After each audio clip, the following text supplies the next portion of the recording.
again, Chef Miles Huff here again with you. We're showing you two more techniques. One is chopping parsley.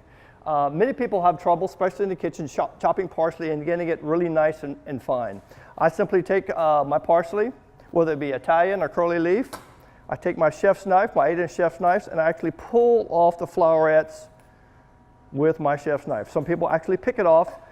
You can also use a fork as well to pull off some of those flowerets. Keeping in mind, keeping these for stock for later use, we'll put those to the side. And now it's a series of just chopping. Having the tip of the knife cutting into the board, having it rock back and forth, and keeping the parsley beneath the knife. A nice, good, even chop on parsley is very important. It's also full of nutrition, parsley is, so I use it to decorate soups, salads, any kind of dishes, casseroles. Excellent for color. It's also excellent for nutrition. As you can see, it's getting smaller and smaller.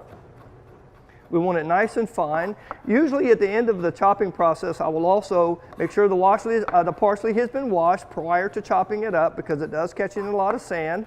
Take the parsley, run it through a clean towel, squeeze all the excess water out of it, cover it, put it in the refrigerator, and it can last you a week or longer, a week to 10 days in the refrigerator. So when you get the parsley nice and fine, a nice fine chop, there again, using our bowl scraper, we can actually take and pick up our parsley. Let me run it down here to the end.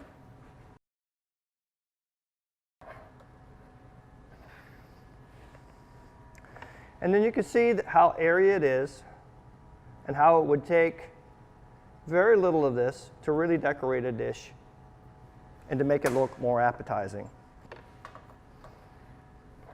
The next technique I want to show you really quick is called a chiffonade. You will see that in some of the recipes that I've created.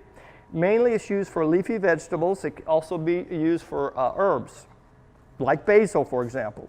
You've probably seen chiffonade before in bags of lettuce. So basically you're taking your leaves, you're rolling them into a tight roll. There again, taking your chef knife and you're actually cutting them to, chiffonade is actually ribbon-like. So your leafy green is now ribbon-like, and that is called a chiffonade.